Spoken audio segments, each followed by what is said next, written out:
I'm Pringle. I'm an industry and management major, and I'm coming to you live from Heritage Farm Polo Club in Canaan, New Hampshire. I'm going to talk to you guys a little bit about polo tack and how that differs from dressage tack and your normal English tack and whatnot. This is Esperanza. She is one of our polo ponies here, and she's going to do our modeling for us.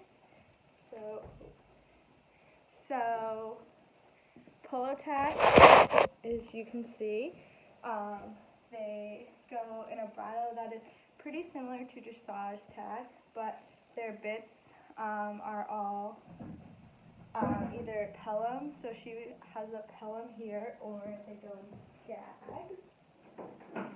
And then this is a gag bit. I'm going to show you guys now a few of the most common bits that we use in polo, and we're going to start with the gag bits. So this is just a simple loose ring gag, like you would see like a loose ring snaffle, except it has the gag piece to it.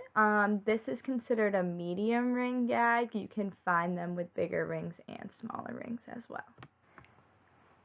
This next bit is a D-ring gag, so just like your D-ring snaffle, except it has the gag piece to it as well.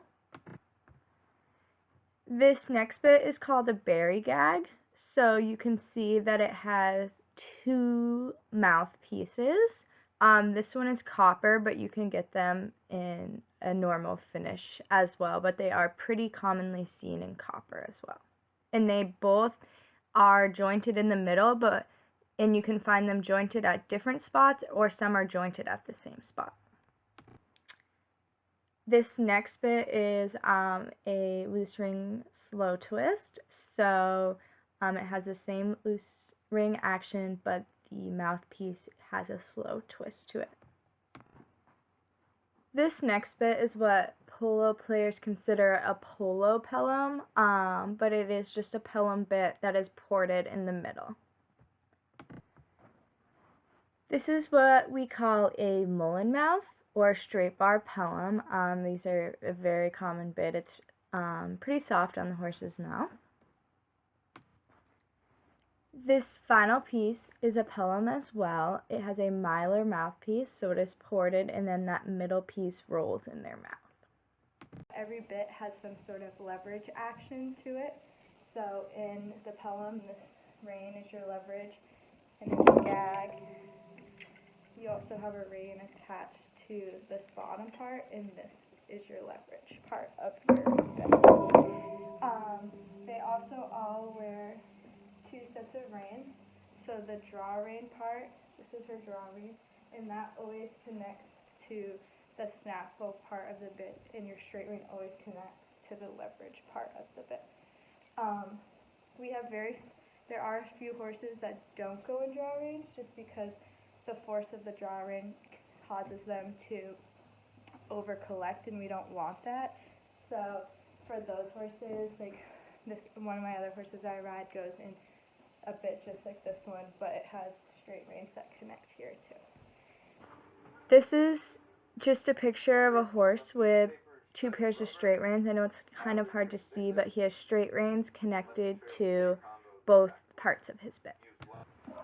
So this is just a quick video of how we put the bridle on. You're going to put the reins and the martingale over her head, and then you can see that her noseband stays attached, and then so you put that over her nose, put her bit in her mouth, just like you would a normal bridle. You can leave the curb chain attached, or you can take it off, and then you do up her throat latch, just like you would any normal bridle. And then you can see here that she has a leather noseband like you would see on a normal bridle.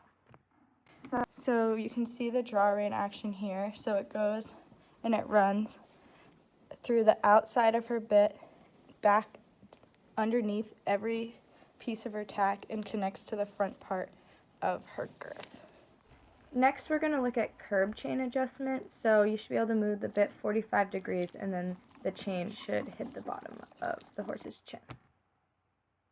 So the last horse we looked at had a bridle with a leather noseband, but they can also have rawhide nosebands as well. So a lot of people use a drop noseband when they use a gag bit, and so that's just another noseband that comes down lower on the horse's nose and works to keep their mouth shut as a flash would. You do not have to use one with a gag, but you can, and you can also use one with a pelham, but it is far less common. In this picture, the drop is the rawhide piece of the bridle.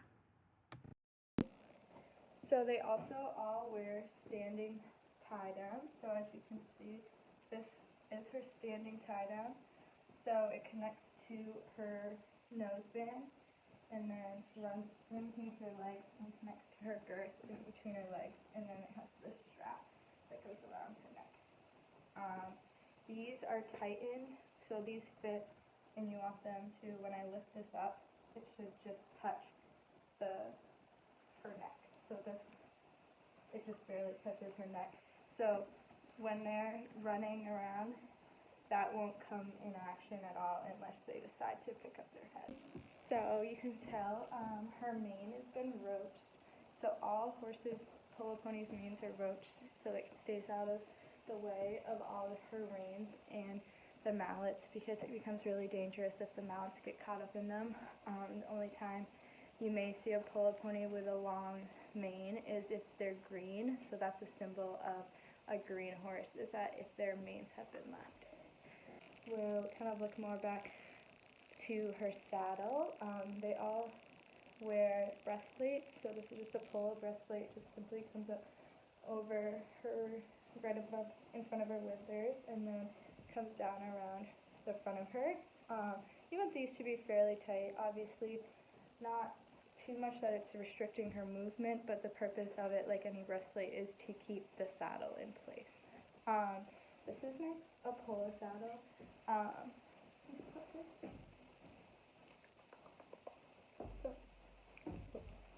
So as you can tell, the saddle has almost no knee roll to it, and that's how most polo saddles are, because we ride with our toes facing forward, and we really need to grip with your knee, so we don't want to encourage the turning out of the toe, because when we're standing in the saddle, we need to be more up straight. So we really do grip with our knees, so there's no knee roll.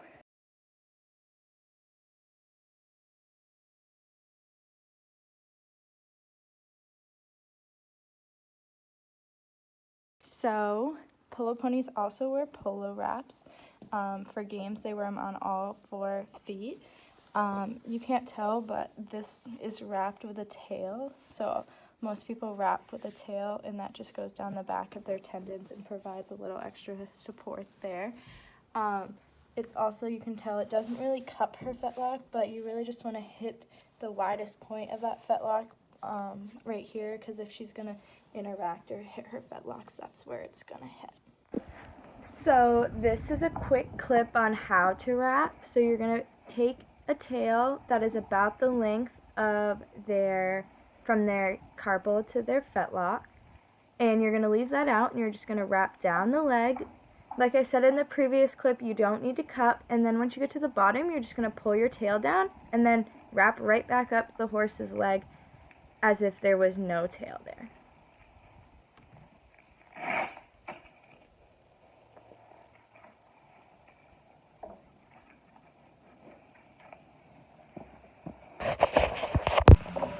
So in polo, we also tie their tails up. So I'm going to show you an Argentine mud knot. So you're going to leave one piece of hair out, and then you're going to braid just like you normally would.